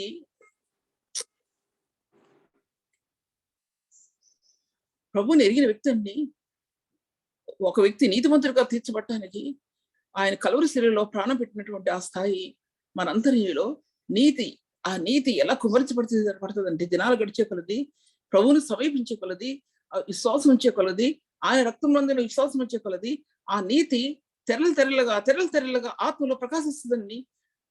అది అర్థమైతే ఈ పాపం అనేది ఎంత హేయకరమైనదో, ఈ పాపం అనేది ఎంత అపవిత్రమైనదో, ఈ పాప క్రియలు అనేవి ఎంత హీనమైనటువంటివో, ఆత్మీయ జీవితాన్ని ఎలా నాశనం చేసేవో అప్పుడు అర్థం అవుద్ది. అప్పుడే నీతి లేని హృదయంలో ఈ పాపం యొక్క స్థాయి ఏంటో వాళ్ళకి అర్థం అవుదండి. అది చెప్పలేరు, వాళ్ళు బోధించలేరు. నీతి లేని హృదయంలో పాపం యొక్క స్థాయి గురించి ఏ సేవకుడు కూడా బోధించలేడండి. పాపాన్ని గురించి ఖండించి చెప్పలేడు ఆ వ్యక్తి. ఎందుకంటే నీతి లేకపోతే ఆ హృదయంలో ఆ యొక్క బోధ ఆ హృదయం నుంచి బయటికి రాదు అనే విషయం కూడా దీని గురించి నేను చాలాసార్లు చెప్పాను. నీతి ద్వారా కృప అనేది ఎన్ని విషయాల్లో చెప్పానండి. ఈ వాక్యం ఈ చిన్న మాట ఉండదు బైబిల్ గ్రంథంలో. నీతి ద్వారా కృప. ఈ కృప ఏమైందంటే నానా విధమైన జ్ఞానంలో పిలిపోయిందని అంతరాత్మని ఎంత జ్ఞానవంతులుగా చేసిందంటే ఈ కృప మహదైశ్వర్యంలో తీసుకెళ్ళిపోయింది. కృప మహదైశ్వర్యం. ఈ కృప అనేది నీతి ద్వారా పొందిన పరిచర్య ప్రార్థన ఐశ్వర్యంలో తీసుకెళ్ళిపోయింది. నేను ఒక ఓడింగ్ మీకు చెప్తున్నా, కానీ దాంట్లో మీరు ధ్యానించుకుంటే ఎన్ని దొరుకుతాయో దాంట్లో ప్రార్థన ఐశ్వర్యంలోకి తీసుకెళ్ళిపోయిందండి. ఒక మాట చెప్పాలంటే నేను ఒక మాట చెప్తాను నేను దాని గురించి. ప్రార్థన యొక్క ఐశ్వర్యం అనేది పరలోక మార్గాల్లో లేకపోతే బైబిల్ గ్రంథంలో ఉన్నటువంటి గనులు తెరవబడతాయండి. ప్రార్థన ఐశ్వర్యం కొన్నిసార్లు కేవలం మన కుటుంబం కోసమే, మన పిల్లల కోసమే ప్రార్థన చేస్తామండి. చాలాసార్లు ఏ తల్లి కుటుంబం కోసం ప్రార్థన చేయకుండా ఉండదండి. స్టార్టింగ్ లో ప్రతి తల్లి కూడా కుటుంబం కోసం ప్రార్థన చేస్తాం. తన పిల్లల కోసం, ముఖ్యంగా తల్లి తన పిల్లల కోసం ఎలా ప్రార్థన చేస్తుందంటే తన లైఫ్ అంతా కూడా వాళ్ళకి చుట్టబడింది. తన లైఫ్ అంతా, తన జీవితం అంతా కూడా ఆ పిల్లలకి చుట్టబడిపోయి ఉందండి. పిల్లలకి జీవితాలకి అతుక్కుపోయి ఉంది. చిన్న పిల్లలైనా, పెద్ద పిల్లలైనా, యవనస్తులైనా, ఎవరైనా అవనివ్వండి. తల్లి బిడ్డల యొక్క ప్రేమ అతీతమైన ప్రేమ అండి అది. తను నిద్రపోతున్నా సరే, ఆ పిల్లల కోసం కన్నీళ్లు కార్చకుండా ఆ తల్లి నిద్రపోదు. కారణం ఏంటంటే అంత అపురూపమైనటువంటి ప్రేమ ప్రభు. ఆయన ఆ ప్రేమని తల్లి తల్లి హృదయంలో పెట్టాడు దేవుడు. ఈ తల్లులు పిల్లల యొక్క స్థాయి నెరవేర్చడమే కాదు, ఆ పిల్లల్ని భవిష్యత్తును నిర్ణయించడమే కాదు, వాళ్ళ కోసం ప్రార్థన చేయడమే కాదు, వాళ్ళ కోసం ప్రార్థన చేసి చేసి చేసి చేసి దేవుని సంఘంలోకి స్తంభాలుగా తీర్చిదిద్దబడ్డారండి స్త్రీలు. అటువంటి స్త్రీలు మన మధ్యలో ఉంది. దేవుని సంఘాల్లో ఉన్న స్త్రీలు అటువంటి స్త్రీలు ఉన్నారండి మన మధ్యలో. మరి ఒక స్త్రీగా ఆ స్థాయి నువ్వు తీసుకోగలిగావా? నీ అంతరాత్మ ఆ స్థాయిలో నిలబడగలిగావా? అర్థం చేసుకో. చిన్నదొస్తే కుటుంబంలో ఎదురాడతామండి. చిన్నదొస్తే కుటుంబంలో భర్తతో ఎదురాడతారే, లేకపోతే భార్యతో ఎదురాడతారే. అంతర్యంలో క్రీస్తు యేసు యొక్క నిబంధన రక్తం నీ హృదయంలో లేకపోతే ఇటువంటి చోటు చేసుకుంటాయి. క్రీస్తు యేసు యొక్క నిబంధన రక్తం నీ హృదయంలో ఉంటే ఇవన్నీ కూడా కాల్చివేయబడతాయని సత్యం మీకు జ్ఞాపకం తెలియదా మీకు? నిబంధన చేయడం రక్తం నీ హృదయంలో ఉంటే దుష్టుడు తీసుకొచ్చే అంధకార క్రియలన్నింటినీ కూడా అవి బూడిద చేస్తాడని సత్యం అది జ్ఞాపకం లేదా? ఆ నిబంధన రక్తం, అటువంటి నిబంధన రక్తంలో నుంచి ఆ నీతి నీ ఆత్మకి, నా ఆత్మకి ప్రభు ఇచ్చాడండి. ఆ నీతి కల్వరి నీతిని ప్రభు బహుకరించాడండి. ఒక చిగురండి అది. చిగురు మామూలు చిగురు కాదు. ఆయన చిగురింపు పరిశుద్ధుల యొక్క ఐశ్వర్యంలోకి అది చిగురింప చేశాడండి ఆయన. ఈ పాపి అయిన మానవ బ్రతుకులో ఆ చిగురు మొలిచిందండి. పచ్చడి అన్నాడు ఆయన ఏంటంటే యెషయా గ్రంథంలో 53వ అధ్యాయంలో, ఆయన లేత గడ్డి వలెనో ఇడిన భూమిలో మొలిచిన మొక్కలాగా లేత గడ్డిలాగా మొలిచాడండి. దావీదు అన్నాడండి దేవుని గ్రంథంలో 2 సమూయేలు ఆఖరి అధ్యాయంలో, భూమి మీద ఆ యొక్క సూర్యకాంతికి మొలిసిన లేత గడ్డిలాగా అన్నాడు దాంట్లో. తర్వాత చిన్న పత్రికలో రాయబడి ఉందండి, ఎందుకు చాట రాయబడి ఉంది, ఆ ప్రభు ఆయన మంచులా కురుస్తాడండి ఆయన. అలాగా నీ ఆత్మకి మంచులాగా అందించబడుతుందండి. నీ ఆత్మకి చిన్న లేత గడ్డిలాగా నీ ఆత్మను మొలుస్తుందండి ఆ చిగురు. అది నీతండి, ప్రభు యొక్క నీతి. ఈ నీతి ఎక్కడ మొలుస్తుందంటే రక్తం నుంచి మొలుస్తుందండి. నువ్వు పరిశుద్ధ రక్తాన్ని విశ్వసించే కొలిది మొలుస్తుందండి. ఈ మూలాల ఆత్మకు అర్థం కాకుండా ఏం సేవ చేస్తారండి? పరిశుద్ధులు ఎంతో మంది ఉండొచ్చు, సేవ చేసేవాళ్ళు, పొందిన వాళ్ళు ఉండొచ్చు, ఇంత ఉన్నతమైన స్థాయిలో నిలబడిన వాళ్ళు ఉండొచ్చు, నేను కాదంటూ లేదు, 3 మంది ఉండొచ్చు. కానీ తెలియనట్టు వాళ్ళు కూడా ఎంతో మంది ఉంటారండి. ఈ ఆత్మకి శక్తి లభించాలంటే ఎఫెసీ రాసిన పత్రిక 1వ అధ్యాయంలో రాయబడినట్టు ఆ బలాత్సయం అన్నాడు దాంట్లో. ఆ బలాత్సయంలోనికి నీ హృదయం చోటు చేసుకుందా? ఆ బలాత్సయంలోనికి నీ హృదయం వేరుపరిందా? చాలా సార్లు మన జీవితంలో ఎదురయ్యేటువంటి విషయాల్లో విజయం లభించగా, లేకపోతే మనకి కలిగిన దుఃఖంలో విజయం లభించగా, మనకు కలిగినటువంటి వేదనలో మనకు విజయం లభించగా, మన జీవితంలో కొన్ని మనకి ఎదురయ్యేటువంటివి, దానికి ఆ దుఃఖానికి అంతు లభించదు. చాలాసార్లు అండి అంతు లభించినప్పుడు ఆ కల్వరి శిలువలో ఆ ధ్వజాన్ని పట్టుకుని నువ్వు వేలాడుతుంటున్నప్పుడు ఆ ప్రభు యొక్క ప్రేమ, ఆ శిలువ యొక్క గాయాలన్నీ కూడా నీ ఆత్మకి ఇప్పి చూపిస్తాడండి ఆయన. శిలువ యొక్క గాయాలను చూడలేని నీ హృదయంలో నీ ఆత్మకి క్రీస్తు యొక్క మహిమ యొక్క సౌందర్యం, పరలోక సంబంధమైన మహిమ యొక్క సౌందర్యం నీ ఆత్మకి ఏమాత్రం కూడా అర్థం కాదండి. అది చెక్కబడినటువంటి క్రీస్తు స్వరూప్యం ఆ గాయాల్లో అన్నాడు. దాంట్లో పద్మరాగాన్ని పోలినటువంటి ప్రభు అన్నాడు, సూర్యకాంతం అన్నాడు. ఆయన పరలోకంలో పద్మరాగమును పోలినటువంటి వాడు, సూర్యకాంతమును పోలినటువంటి వాడు ఆయన అని రాయబడి సింహాసనం వేయబడింది. సూర్యకాంతంలో పద్మరాగం అన్నాడు ఆయన. దాంట్లో అర్థం ఏంటంటే అవన్నీ ఒక దాంట్లోకి వెళ్ళినా సరే బయటికి రాలేదు నేను. దగ్గ మెరిసే సూర్యకాంతం, ఒక రాయి, తెల్లటి రాయి. ఆ రాయి అసలు ఈ భూలోకంలో కూడా లేదండి. అది ఏదైనా ఉంటే కనుక డూప్లికేట్స్ తప్ప భూలోకంలో ఉండవు. అటువంటి సూర్యకాంతం రాయి. ఆ రాయి పరలోక తేజోమయం ఉన్నటువంటి రాయి. ఏంటి నిర్గమకాండంలో 24వ అధ్యాయంలో బ్లూ అన్నాడు, దాంట్లో నీలం అన్నాడు, దాంట్లో నీలకాంతమయమైనటువంటిది అన్నాడు. కానీ పరలోక దాంట్లో ప్రకటన గ్రంథంలో సూర్యకాంతము అన్నాడు. సూర్యకాంతంలో దాచిపడే ఆ దానిలో తేరి చూస్తే ఏముందంటే ఆ ఎర్రటి రక్తచారులు దాంట్లో ఉన్నాయండి రాతిలో. అదేంటంటే తెల్లటి రాయి, ఆయన మహిమా స్వరూపి. ఆ రక్తచారులో ఆయన భూలోకంలో శరీరాన్ని దాల్చాడండి ప్రభు. ఈ 2 ఏకం చేశాడండి దేవుడు ఆయన మానవ హృదయంలో. ఈ మహిమా స్వరూపాన్ని ఆయన ఈ లోకంలో ఆయన శరీర సంబంధమైన మానవ రూపుకి వచ్చిన స్థానాన్ని పరిశుద్ధ హృదయాల్లో ప్రభు ఏకం చేశాడండి ఆయన. అది నీ ఆత్మకు అందితే అప్పుడు క్రీస్తు యేసు యొక్క దైవత్వం అంటే నీ ఆత్మకు అర్థం అవుతుంది. దైవ యొక్క స్వరూపం ఏంటో ఆత్మకు అర్థం అవుతుందండి. దైవత్వంలో ప్రతిఫలించిన శక్తి ఏంటో ఆత్మకు అర్థం అవుతుందండి. దైవత్వంలో ఉన్న శక్తి నీకు ఆత్మకు అర్థం కాకపోతే ఒక్కడు కూడా ముందుకు వేరే సేవలో అనేది. దైవత్వం అనేది ఏంటి? 2 కొరింథీ రాసిన పత్రిక 3వ అధ్యాయం ఆఖరి భాగాల్లో అది ప్రకాశించేదండి దైవత్వం. నీ హృదయంలో ఉండి కులిపోయేది కాదు, నీ హృదయంలో ఉండి బూడిదైపోయేది కాదు ఆ దైవత్వం అనేది. దైవత్వం అనేది నీ హృదయంలో క్రీస్తు యొక్క మరణంలో నుంచి పునరుత్థానం లభించినటువంటిది. 1 కొరింథీ రాసిన పత్రిక 1వ అధ్యాయం ఆఖరి భాగం రాయబడి ఉంది. ఆయన యొక్క విమోచనలో ఆ జ్ఞానం కానీ దాంట్లో రాయబడింది. 3 విషయాలు రాయబడ్డాయి దాంట్లో. అటువంటిది దైవత్వం కానీ దాంట్లో ఇవన్నీ దాంట్లో నుంచి ఆత్మకు ఇవ్వబడిందండి ఆ జ్ఞానం. ఈ జ్ఞానంతో సంఘాన్ని ఏర్పడి కట్టాలని ప్రభు యొక్క ఉద్దేశం ఉంటుంది. నేను ముందుకు వెళ్ళిపోతున్నాను, ఇంకా పూర్తి కాదు, ఇది పూర్తి కాదు. బైబిల్ చూసినట్లయితే ఎఫెసీ రాసిన పత్రిక 3వ అధ్యాయంలో 3వ వచనంలో క్రీస్తు మర్మము దేవదర్శనం వల్ల నాకు తెలియపరచబడిన సంగతిని గురించి మనకు సంక్షేపంగా వ్రాస్తుంది అన్నాడు. అక్కడ క్రీస్తు యొక్క మర్మం దేవదర్శనం వల్ల నాకు తెలియపరచబడిన సంగతిని గురించి నేను సంక్షేపంగా వ్రాస్తాను. నాకు ఎలా తెలియపరచబడింది ఈ విషయాలన్నీ కూడా. ఒక విషయం చెప్తున్నాను. మేము ఉన్నాం, ఇంట్లో ఉంటాం, బయటికి వెళ్ళి ఉద్యోగాలు ఏం చేయం, చదువుకున్నాం కానీ ఎక్కడ ఉద్యోగాలు ఏం చేయం, ఇంట్లో ఉంటాం. ఇంట్లో ఉండి మేము చేసిన పని ఏంటంటే చిన్నప్పటి నుంచి కూడా ఈ బైబిల్ చదవటమేనండి. ఈ బైబిల్ చదువుతున్నప్పుడు నేనేం అనుకోలా నాకేదో పెద్ద జ్ఞానం వస్తుంది, నేనేదో స్పీకర్ అవుతాను, లేకపోతే నేనేదో వాక్యం చెప్తాను అని అనుకోలేదు. నేను పుస్తకాలు రాస్తాం, టీవీలో మాట్లాడతాం అని అనుకోలేదండి. అసలు అనుకోలేదు, నాకు తెలియదు, ఇన్ని కూడా ఎవరికి తెలియదు.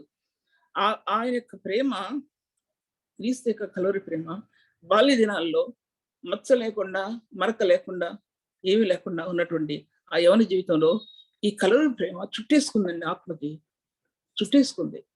ఈ దినాలలో తల్లిదండ్రులు చేయవలసినది ఏంటంటే, నేటి బిడ్డల హృదయాల్లో ఆ స్థాయి రావాలంటే తల్లిదండ్రులు ఎంత వేదన పడితే, ఎంత ప్రార్థన చేస్తే ఆ బిడ్డలు ఆ మార్గంలో నిలబడగలుగుతారండి. లోకం ఎంత భయంకరమైన పరిస్థితుల్లో ఉందో మీకు బాగా తెలుసు. పల్లెటూళ్ళు సహితం కూడా భయంకరమైన స్థాయిలో ఉన్నాయి. సిటీస్ ఎలా ఉన్నాయి కూడా మీరు ఆలోచించుకోండి. ఇంక అబ్రాడ్ లైఫ్ లో వాళ్ళు ఎలా ఉన్నారో బయట మనుషులు అని చెప్తున్నా. అక్కడ దేశాల్లో జనులు ఎలా ఉన్నారో ఆలోచించుకోండి. భయంకరమైన వినకుండా ఉంటేనే మనకు మంచిది. అటువంటి జరుగుతున్నాయి దాంట్లో ఒక దాంట్లో చెప్పి ఇంకో దాంట్లో వెళ్ళిపోయి నేను. అందుకోసం దీంట్లో అన్నాడు ఆయన, క్రీస్తు మర్మాన్ని గురించి అన్నాడు ఆయన, నాకు జ్ఞానం గ్రహించుకోగలరు మీరు. నాకు క్రీస్తు యొక్క మర్మం దేవదర్శనం వల్ల నాకు తెలియపరచబడింది.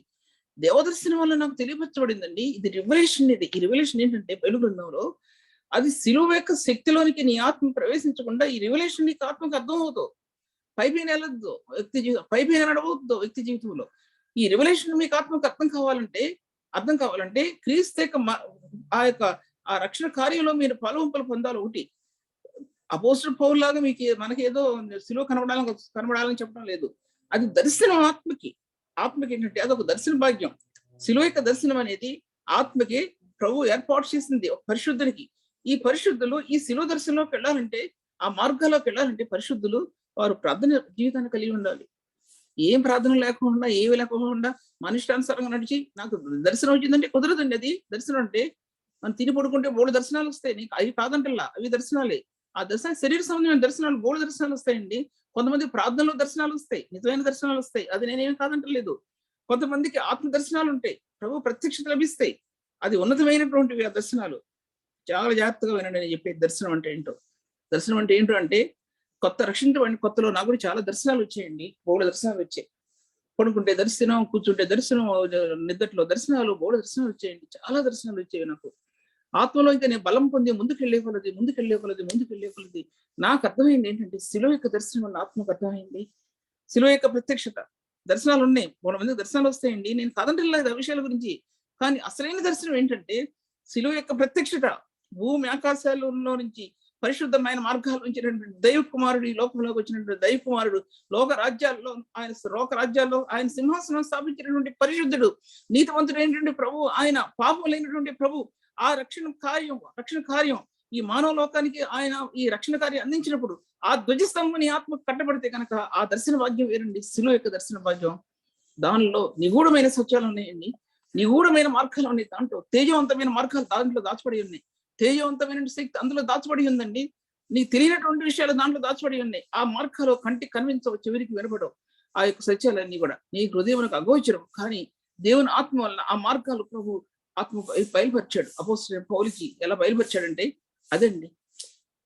అపోస్తలుడైన పౌలు బయలుపరిచిన సత్యాలు ఆ యొక్క అపోస్తలుల్లో మరి ఎవరికి కూడా బయలుపరచబడలేదు. మీరు గమనించుకోండి.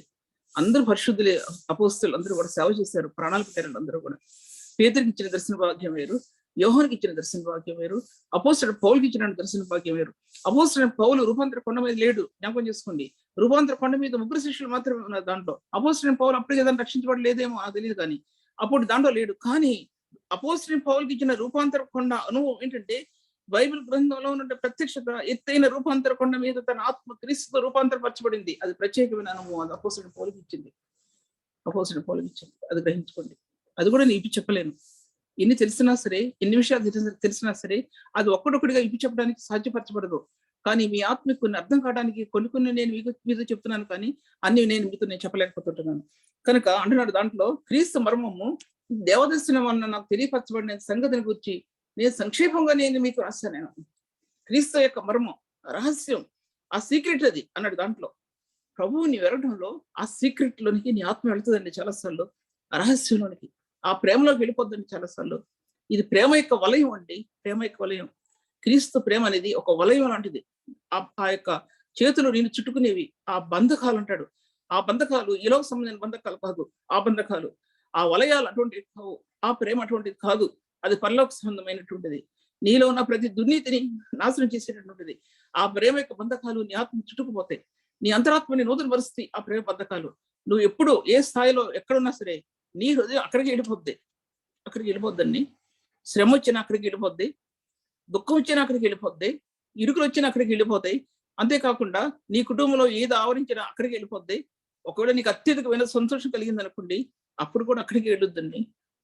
నీ హృదయం కృతజ్ఞతాస్తుతితో కన్నీటి దారులతో అక్కడికి వెళ్తుందండి. అది ఏంటండి అది ప్రేమ. అది కంటికి కనబడదు, చెవికి గ్రహించలేని ఆ ప్రేమ. మానవ హృదయంలో పరిశుద్ధుడు కుమరించిన ప్రేమని నీ ఆత్మ కనుగొందా? ఒకసారి ఆలోచించుకోండి. అది కనుగోకపోతే వ్యర్థమండి జీవితం. అపోస్తుడు ఏంటంటే యోహాను ప్రకటన గ్రంథం రాయబడి ఉంటుంది. అన్నాడు, నీ మీద ఒక తప్పు మోపుతున్నా, ఒక తప్పు నేను నీ మీద మోపరుస్తున్నది. ఏంటంటే ఆ మొట్టమొదటి ప్రేమను విడిచిపెట్టేస్తావు. ఆ మొదటి ప్రేమను ఏంటి? ఆ మొదటి ప్రేమ అంటే ఏంటి? ఆ మొట్టమొదటి ప్రేమ అంటే ఏంటండి? అసలు మీకు అర్థం కావాలి కదా. మీకు అర్థమైంది కదా. ఈ లోక సముద్రానికి అర్థం కాకపోవచ్చు, దైవజనులకు అర్థమైపోవాలి మొట్టమొదటి ప్రేమ అంటే ఏంటో. మొట్టమొదటి ప్రేమ అంటే కుటుంబంలో తన భార్య భర్తను ఎలా ప్రేమిస్తుందండి, భర్త తన భార్యను ఎలా ప్రేమిస్తాడండి. అదే మొట్టమొదటి ప్రేమ అనుకుంటే కొత్తలో, వివాహమైన కొత్తలో ఎలా ప్రేమిస్తారండి? ఆ కళ్ళు అక్కడే ఉంటాయి, ఇటు చూస్తే అటే ఏం కనబడదండి. ఇంట్లో ఏ వస్తువు కనబడదు, తన భార్య కనబడుతుంది. అటు చూస్తే ఇటు చూస్తే ఏ మూల చూస్తే తన భార్య తన సర్వస్వం అనుకుంటుందండి. భర్త ఏమనుకుంటాడంటే భార్య ఏమనుకుంటుందంటే భర్తని, అబ్బా నా భర్త కంటే అందాల సౌందర్యవంతుడు ఎవరు కూడా లేరు అనుకుంటుందండి భార్య అనుకుంటుంది కదా. భర్త అనుకుంటాడు, నా భార్య కంటే సౌందర్య రాశి లోకంలోనే లేదనుకుంటారండి. అబ్బా నల్లగా ఉన్నా సరే, అందం లేకపోయినా సరే, సొగసు లేకపోయినా సరేనండి, చూడటానికి స్వరూపం లేకపోయినా సరేనండి, అబ్బా నా భార్య అంత అందగత్తే అసలు ఎవరు లేదు ఈ లోకంలో, ఆమె సౌందర్యవతి అనుకుంటారండి చెప్తున్నా. నేను అనుకున్నానండి నా వివాహమైన కొత్తలో, అబ్బా నా హస్బెండ్ కంటే అందమైన వాడు మరి ఎవరు లేడండి. ఆయన అలాగే ఉండేవారు, నిజమే, చాలా అందంగా ఉండేవారు. అసలు ఆయన పొగడినట్టు వారు ఉండేవారు కాదు. కానీ అటువంటి వ్యక్తులు అసలు ఎవరు లేరు ఈ లోకంలో ఎవరు లేరండి అనుకునేదాన్ని నేను. ఎక్కడ ప్రయాణం చేస్తుంటే ఎటు చూసేదాన్ని కాదు, ఏ మూలకి చూసేదాన్ని కాదు. ఆ రూపమైన హృదయం ఉండేదాన్ని. తన రూపమైన హృదయం, తను ఎప్పుడో వెళ్ళిపోయారు 6 రోజులకి. ఆ రూపమైన హృదయంలో ఉండేది. నా కన్నీళ్ళు ఏర్లే పారేయి కన్నీళ్లతో ఏర్లే పారేయంటే, ప్రభువుని ఎరిగిన ప్రేమ నీలో ఉంటే నీ కన్నీళ్లు నీకు తెలియకుండా కారిపోతాయండి అంతర్యంలో. ఆ ప్రభు యొక్క ప్రేమ నీ పాపాన్ని, అపవిత్రతని తొలిచివేస్తుందండి, కొట్టి వేసేస్తుంది, చెక్కేస్తుందండి, చెక్కి పడేస్తుంది నీ అంతర్యాన్ని. అక్కడి నుంచి పుట్టాలండి పరిచర్య అనేది. అక్కడి నుంచి పుట్టాలి ఆ పరిచర్య. ప్రభు అంటున్నాడు, నువ్వు ఆ ప్రేమ విడిచిపెట్టేసేప్పుడు నీకు కనిపించేది ఆ రూపం కనబడతలప్పుడు, ఆ స్వరూపం కనబడతలప్పుడు నీ హృదయంలో ఆ ప్రేమ కనబడట్లేదు. నీకు ప్రేమ నీలో లోకం కనబడుతుంది, నీలో వ్యర్థమైన మాటలు కనబడుతున్నాయి, నీలో ఈ లోకాన్ని అనుసరించేటువంటి విషయాలు నీలో కనబడుతున్నాయి, ఈ పాపాన్ని ప్రేమించే తలంపులు నీ హృదయంలో కనబడుతున్నాయి, అవి కనబడుతుంది నీలో. నీ మొదటి ప్రేమ నువ్వు విడిచిపెట్టావు, నువ్వు వెనక్రా, నువ్వు రాకపోతే ఆ దీపస్తంభం మీద నుంచి నేను కుట్టి పడేస్తాను. ఆ దీపస్తంభం మీద నుంచి నేను కుట్టి అవసరం పడేస్తాను అన్నాడు దేవుడు. నువ్వు ప్రకాశించవు ఇక, నువ్వు నీ మొదటి ప్రేమను విడిచిపెట్టావు అంటే నువ్వు ప్రకాశించవు ఇక. దీపస్తంభం మీద దీపంలో ప్రకాశించవలసిన నీ పరిశుద్ధుని యొక్క ప్రేమ నీ హృదయంలో అది కొట్టివేయబడుతుంది. జాగ్రత్త. నువ్వు రక్షించబడితే రక్షించబడవచ్చు, కానీ ఆ ప్రేమ మాత్రం ఆ యొక్క కాంతి మాత్రం నీ హృదయం నుంచి కొట్టివేయబడుతుంది అనే విషయం అది జ్ఞాపకం చేసుకోండి. అటువంటిదండి దేవుని యొక్క ప్రేమ. చెప్తే పిచ్చోడు అనుకుంటారండి ఎవరన్నా అంటే, ఇవన్న పిచ్చి కింద అనుకుంటారు సేవకులు చెప్తే. వీళ్ళు పిచ్చోళ్ళు అయిపోయారా క్రైస్తవులు అనుకుంటారు. క్రైస్తవులు పిచ్చోళ్ళు అయిపోయి ప్రకటిస్తున్నారు అనుకుంటారండి. లోకం ఏమనుకుంటుంది సేవకుల గురించి? ఏమనుకుంటుందండి సేవకుల గురించి? మీరు చూడండి, చూడండి వాట్సాప్ లో అట్లా చూడండి ఎలా ఉందో పరిస్థితి. హిందువులు ఏమనుకుంటారండి మన గురించి? క్రైస్తవ జీవితం గురించి హిందువులు ఏమని ప్రశ్నిస్తున్నారు? అది చదివితే సిగ్గుపడిపోతాం మనం. అటువంటి దాంట్లో రాస్తున్నారు. ఎవరండి ఇల్లు అంటున్నా? క్రైస్తవులు ఎవరండి ఇల్లు? ఎవరి ఇల్లు క్రైస్తవులు? క్లబ్ డాన్సర్సా పబ్ డాన్సర్సా అంటే రాశాడండి దాంట్లో. ఒకసారి చెప్పాను అనుకుంటా నేను. క్లబ్ లో డాన్స్ చేసేవాళ్ళ, పబ్స్ లో డాన్స్ చేసేవాళ్ళ క్రైస్తవులు? ఎవరండి పాస్టర్స్? ఎక్కడ పెట్టుకుంటామండి మన ముఖాన్ని? అంతర్యంలో క్రీస్తు సూర్యకాంతి వలె ప్రకాశించవలె ఆయన తేజస్సు, ఆయన ముఖ స్వరూపం, ఆయన తేజస్సు ఆ ముఖ స్వరూపంలో ప్రకాశించవలసిన నేటి క్రైస్తవ వ్యవస్థ, నేటి క్రైస్తవ సంఘం క్రీస్తుని ప్రదర్శించవలసిన అంతర్య స్వరూపం, క్రీస్తు యొక్క స్వరూపం ఎక్కడుందంటే ఇప్పుడు ఎక్కడుంది? అది సేవకుల్లో ప్రకాశిస్తే సంఘంలో ప్రకాశిస్తుంది. సేవకుల్లో ప్రకాశిస్తే సంఘంలో ప్రకాశిస్తుందండి. అంటే నేను అపోస్తలుడైన పౌలు నాకు కలిగిన దర్శనం అనేది అది నాకు ఈ లోక సంబంధమైనటువంటి కాదు. ఆయన దేవదర్శనం, నాకు దేవుని దర్శనం, ఆ దివ్యమైన దర్శనం అన్నాడు. అపోస్తలుడైన పేతురు అంటాడు 2వ పేతురులో, ఆ దివ్య దర్శనం అన్నాడండి.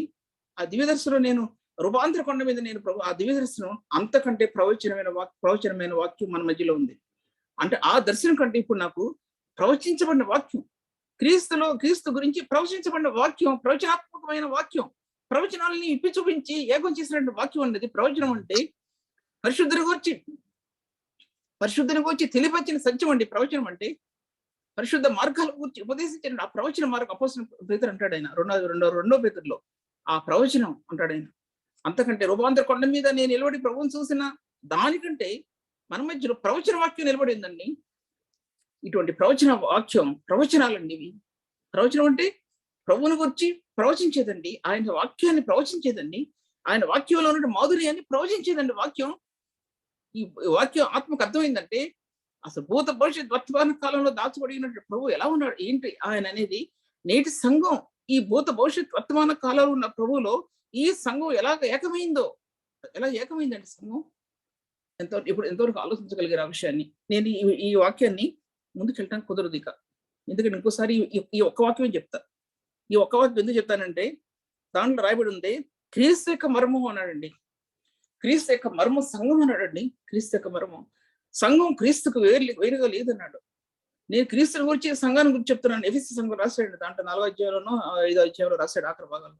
క్రీస్తు మర్మం అన్నాడండి. సంఘం క్రీస్తులో దాచబడి ఉంది అన్నాడండి. పాత నిబంధన సంఘం దేవునికి ఏకమే లేదంటే తనలో ఇముడ్చుకోలేదు. కానీ నూతన నిబంధన సంఘాన్ని తనలో ఇముడ్చుకున్నాడండి ప్రభు, ఏకం చేసుకున్నాడండి సంఘాన్ని. అంత ఉన్నతమైన స్థాయిని ప్రభు కొత్త నిబంధన సంఘాన్ని ఇచ్చాడండి దేవుడు. ఆ దర్శనం నాకు లభించింది అన్నాడు. ఎవరేం చెప్పినా వినలేదండి, ఎవరేం మాట్లాడినా వినలేదు, తనని దూషించినా పట్టించుకోలేదు, తన స్వార్థ సేవకు అడ్డుపడినా పట్టించుకోలేదు, తన స్వార్థ సేవకు ఆటంకం కలిగినా పట్టించుకోలేదు. తన బంధకాల్లో ఉండడానికి కారణమైన క్రీస్తు మర్మాన్ని గురించి అన్నాడు. నేను ఎందుకు బంధకాల్లో ఉన్నానంటే, నేను ఇన్ని సంవత్సరాలు ఎందుకు బంధకాల్లో ఉన్నానంటే ఆ క్రీస్తు మర్మాన్ని గురించి బోధించవలసిన విధంగా నేను బోధించడానికి ప్రభు నన్ను ఆ బంధకాల్లో పెట్టాడు. ప్రభు నాకు అది ఇచ్చాడండి దేవుడు. నీ చెప్పాలంటే ఆయనతో మేము పోల్చుకోవట్లేదు కానండి, మా తమ్ముళ్ళు అంటే బయటికి నిలబడి వాక్యం చెప్తారు చేస్తారు, కానీ మేము ఇంట్లో ఉండి మా ముగ్గురు అక్క చెల్లెళ్ళు ఇంట్లో ఉండి మేము రాణి కూడా ఉంది, అప్పుడు మేము ఎక్కువ ముగ్గురు ఉండేవాళ్ళం కలిసి చిన్నప్పుడు. దాంట్లో దేవుని వాక్యాన్ని ఎలా గ్రహించుకున్నామంటే మా నాన్నగారి చేతుల్లో బంధించబడిపోయి ఉన్నామండి. మేము బంధించబడండి, బంధకాలంటే బంధించబడిపోయాయి. కట్టడలు అంటే బయటికి వెళ్ళడానికి వీల్లేదు, ఏం చేయడానికి వీల్లేదండి. కానీ ఆ వాక్యం ఆత్మల్ని పట్టి లాగేసిందండి. ఆత్మల్ని పట్టి తేజవంతం చేసిందండి ఆ వాక్యం. అటువంటి పరిశుద్ధమైన వాక్యాన్ని ప్రభు మన హృదయాలకు ఇచ్చాడనే సంగతిని టైం ఉంది 5 నిమిషాలు నేను ముగిస్తాను. ఆయన సత్యాన్ని మనం జ్ఞాపకం చేసుకోవాల్సిందే. అటువంటి దేవుడు ఆయన. బంధకంలో ఉండటకు కారణమైన క్రీస్తు మర్మమును గురించి నేను బోధించవలసిన విధంగా నేను బోధించినట్లు నా కొరకు మీరు ప్రార్థన చేయండి, ఇలాగే విజ్ఞాపన చేయండి అంటాడండి ఎఫెసీ పత్రిక ఆఖరికి వచ్చేప్పటికి. ఈ సంఘం కట్టడానికి 3.5 సంవత్సరాలండి అంటాడు. ఎటువంటి మనుషులు అంటే మృగముల వంటి మనుషులు అన్నాడు చోట. ఎఫెసీలో మృగాలు అంటే అసలు మాట వినవుకి మృగాలు అన్నమాట అర్థం. ఆ దేవుని సంఘాన్ని కట్టడానికి తను చంపడానికి ప్రయత్నించాడు తెలుసుకోదు మీకు దాంట్లో. అతను అనగా ఒక క్షణం ఇటు పౌలు చంపి పడేసేవారు. మృగం లాంటి మనుషులు, ఇప్పుడే మృగాలాంటి మనుషులు ఉన్నారండి. అప్పుడు మృగాల మనుషులు ఎలా ఉండుంటారు? ఎవరు చెప్తే ఏమి వినరు, ఎవరు చెప్తే కూడా ఎవరు వినరండి మా మనుషులు. ఆ దేవుని ఆత్మ, పరిశుద్ధాత్మ దేవుడు నీ హృదయంలో నివాసం ఉంటే, ఆ కృప నీ హృదయాన్ని తట్టి లేపితే, ఆ కృపలో నీ అంతర్యం ఏకమైతే, పరిశుద్ధ రక్తంలో నీ హృదయం నిబంధన చేయబడింది, అంతరాత్మలో ప్రకాశిస్తే, పరిశుద్ధ రక్తంలో నీ అంతర శక్తి ఫలభరితమైతే, ఆ పరిశుద్ధాత్మ యొక్క అద్వితీయమైన శక్తి ఎఫెసీ రాసిన 1వ అధ్యాయంలో ఆ శక్తి కొలస్సీ రాసిన పత్రికలో ఆ మహిమ యొక్క శక్తి అన్నాడు. దాంట్లో ఏంటి, ఎఫెసీ రాసిన పత్రిక 1వ అధ్యాయంలో 19వ వచనంలో ఒక మాట ఉందండి. దాంట్లో ఇప్పుడే చెప్పాను నేను, అంటే మర్చిపోతున్నాను నేను. దాంట్లో రాయబడి ఉంది, కొలస్సీ రాసిన పత్రిక, ఎఫెసీ రాసిన పత్రిక 1వ అధ్యాయంలో 19వ వచనంలో, క్రీస్తు యేసునందు వినియోగపరిచిన ఆ బలాస్యమును బట్టి విశ్వసించు మనయిందు ఆయన శక్తి యొక్క అపరిమితమైన మహత్యం ఎట్టిదో, క్రీస్తు యేసునందు విశ్వసించిన మన జీవితాల్లో ఆ మహత్తరమైన శక్తి ఆత్మిక ప్రభు ఎలా ఇచ్చాడండి? ఎలా ఇచ్చాడు? అసలు అది ఎలా ఇచ్చాడు? దేనిలో నుంచి ప్రయాణం చేస్తుందంటే రక్షణ యొక్క మార్గాల నుంచి అపరిమితమైన శక్తి ఆత్మలో ప్రయాణం చేస్తుంది, ట్రావెల్ చేస్తుందండి. అది రక్షణ యొక్క విలువ అంటే ఏంటంటే, నీ అంతరాత్మలో క్రీస్తు యొక్క రక్షణ, రక్తంతో చేయబడిన నిబంధనతో ఇవ్వబడిన రక్షణ యొక్క కార్యం పరలోక మార్గాల్లో విహరించిందండి. పరలోక సంబంధమైన సత్యాలు వివరించిందండి ఆ రక్షణ. బైబిల్ గ్రంథాల్లో ఉన్నటువంటి ఆ యొక్క అత్యున్నతమైన స్థాయిని ఆత్మ హత్తుకునేట్లు చేస్తుందండి రక్షణ అనేది. దైవికమైన కాంతి, తేజోమయమైన కాంతి ఆత్మకు అందించిందండి రక్షణ. అది మహిమలో దాల్చబడి ఉన్నటువంటి కాంతి, ఆ మహిమా శక్తి ద్వారా ఆత్మకు అందించబడింది రక్షణ అనేది. ఈ రక్షణ అనేది ఎన్నో ఆభరణాలు ఆత్మకు అలంకరింపజేసిందండి. ఎన్నో కృపావరాలు ఆత్మలో పొదిగింది రక్షణ అనేది. ఇవన్నీ ఆత్మలో ఒక్కడు కూడా లేకుండా, ఒక్కడు కూడా లేదనుకోండి ఆత్మలో, ఆ వ్యక్తి యొక్క స్థితి ఏంటి కూడా ఒకసారి ఆలోచించుకోండి. ఒక్కడు కూడా లేదనుకోండి దీంట్లో, రక్షణ యొక్క ఆ మాధుర్యం, రక్షణ యొక్క ప్రకాశం కానీ, రక్షణలో ఉన్నట్టు ప్రేమ మాధుర్యం కానీ ఆత్మలో లేకపోతే కదా, ఒక్కసారి హృదయం పరిశీలిస్తుంది. కేక పెట్టండి ప్రభు దగ్గర, ప్రభు ఒక్కసారి నాతో మాట్లాడు ప్రభు, నువ్వు నీ రక్షణలో కలిగి ఉన్న నేను నా జీవితంలో దీనిలో ఒక్కడైనా నాకు లేదా ప్రభు, ఒక్కడైనా ప్రభు నాకు లేదా? ఒక్క వరం, ఆత్మల వరాల్లో ఏకమైనటువంటి ఆ యొక్క ధార నీ ఆత్మకు అందించబడుతుందండి. ఒక్క వరం కాదు పట్టుకుని వెళ్ళటానికి. ఆత్మల యొక్క ఎన్నో వరాలు, బుద్ధివాక్యం, జ్ఞానవాక్యం, తర్వాత స్వస్థపరిచేవారు, అద్భుతాలు చేసే శక్తి, తర్వాత భాషలు మాట్లాడే శక్తి ఒక్కటే మనం పట్టుకుంటాం. కానీ దాంట్లో ఎన్నో ఉన్నాయండి, చాలా ఉన్నాయి వరాలు. నాకు జ్ఞాపకం రావటం లేదు.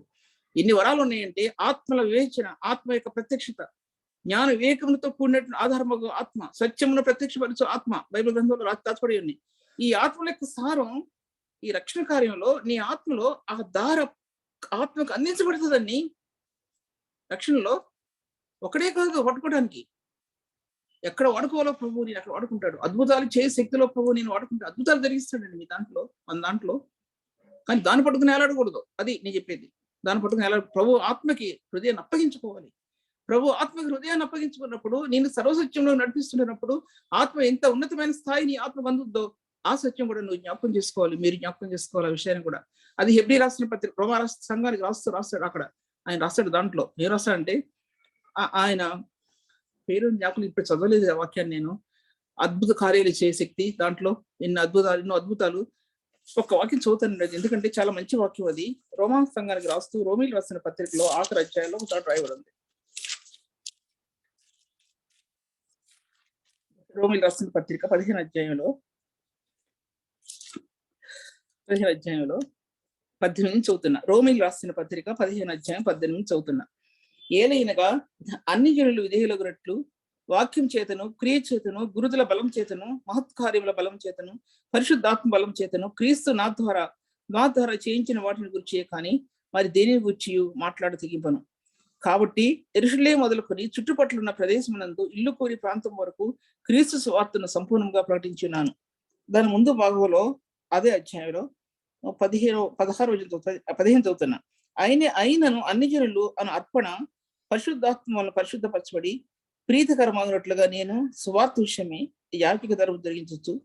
దేవుడు నాకు అనుగ్రహించిన కృపను బట్టి అన్ని జనుల నిమిత్తము క్రీస్తు యేసు పరిచారకుడిని అయితే నేను, అంటే సువార్త యొక్క ఆ యొక్క కార్యం బయలుపరచబడటానికి నేను యాజక ధర్మం చేశానన్నాడండి. యాజక ధర్మం చేశాడు. యాజక ధర్మం అంటే వారి కోసం ఎలా విజ్ఞాపన చేశాడండి. ఆ స్థాయి ఒక వ్యక్తిలో ఎప్పుడు వస్తుందంటే నీ కుటుంబంలో నువ్వు సక్సెస్ అవ్వాలండి. పిల్లలు వ్యతిరేకత చూపిస్తారు, కానీ రాను అవి ఆ చెట్లు విరిగిపోతాయండి. దేవుని సన్నిధిలో విరిగిపోయి ఫలభరితం అవుతాయి. ఆ మూడుబారిన బ్రతుకులు విరిగిపోయి ఫలభరిత స్థాయి వస్తుంది పిల్లల్లో. ఈ ప్రార్థన అనేది ఎక్కడికి వెళ్ళిపోదు. నీ జీవితంలో నీ కుటుంబాన్ని కట్టేంత వరకు ఆ జీవితంలో కుటుంబంలో రౌండప్ చేస్తూ ఉంటుందండి ఆ ప్రార్థన అనేది. అటువంటిదండి ప్రభు మనకి ఇచ్చిన ప్రార్థన వరం అండి, అపురూపమైన వరం. చాలా మంది మామూలు ప్రార్థన చేస్తారు, నేను కాదంటలేదు, అది వరం, అది సామాన్యంగా అందరికి వచ్చేది. కానీ ప్రార్థన సాధన చేసే కొద్ది వరాల్లోకి వెళ్ళిపోద్దండి, అపురూపమైన వరాల్లోకి వెళ్ళిపోద్ది. అపురూపమైన సత్యాల్లోకి, నీ ఎరిగిన సత్యంలోనికి ఆత్మ వెళ్తుందండి అన్నాడు ఆయన. ఆ స్వార్థ ప్రకటించాలని నేను ఎలా యాజక ధర్మం చేశానంటే ఆ విధంగా యాజక ధర్మం చేశాను నేను. స్వార్థ కోసం యాజక ధర్మం చేసిన వ్యక్తి ముందు నీ కుటుంబం కోసం యాజక ధర్మం చేయాలి. నీ పిల్లల కోసం యాజక ధర్మం చేయాలి. నీ సేవ చేస్తే నీ భర్త కోసం, భర్త అయితే భార్య కోసం యాజక ధర్మం చేయాలండి. ప్రభు సేవలో యాజక ధర్మం చేస్తేనే స్వార్థ ప్రతిఫలిస్తుందండి. నిందారహితంగా పరిశుద్ధంగా ప్రభు ఈ స్వార్థను ఆశీర్వదిస్తాడు. దేవుడు ఈ వాక్యాన్ని దీవించగాక ప్రార్థించుకున్నాం. పరిశుద్ధాత్మ దేవానికి పొందడం తండ్రి, నమ్మకమైన నీ నామం, ఘనమైన నీ నామం ప్రభు ఎంత సజీవమైందో ప్రభు, ఈ ఉన్నతమైన కార్యాలు జరిగించేదో ప్రభు. పరిశుద్ధమైనటువంటి దేవుడమైనటువంటి నీవు మీ సత్యాలోనికి ఆత్మ నడిపించబడుతుంటున్నప్పుడు ప్రభు, నీ సర్వసత్యంలోనికి ఆత్మ నడిపించబడుతుంటున్నప్పుడు మరి అయిన సత్యాలు, రహస్యం ఉన్న సత్యాలు ప్రభు ఆత్మతో బయలుపరుస్తావు తండ్రి. నాయన నీ యొక్క మర్మం దేవదర్శనం వల్ల నాకు తెలియపరచబడిన సంగతిని గురించి నేను మునుపు సంక్షేపంగా రాస్తుని అన్నాడు దాంట్లో తండ్రి. ఆ దేవదర్శనం తండ్రి నేటి పరిశుద్ధుల మార్గాల్లో అది నిలబెట్టు ప్రభు. నేటి పరిశుద్ధుల మార్గాల్లో నీ యొక్క దర్శన భాగ్యం ప్రభు, క్రీస్తు యేసు యొక్క సిలువ యొక్క దర్శన భాగ్యం ఆత్మకు అందించడం ద్వారా సర్వసత్యంలో ఆత్మ నెమ్మది పొందడానికి కృపలు ఇవ్వండి ప్రభు. ఈ బిడ్డలందరినీ కూడా మీరు ఆశీర్వదించండి, సేవ ప్రతిఫలింపమని ప్రభు యేసునామములో స్తుతించి వేడుకుంటున్నాను తండ్రి.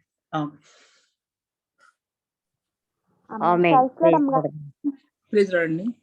ప్రైజ్ లార్డ్ అమ్మా. Praise lord. ప్రత్యేకమైన వందనాలు. ప్రైజ్ లార్డ్ అమ్మగారండి. ప్రైజ్ లార్డ్ అండి.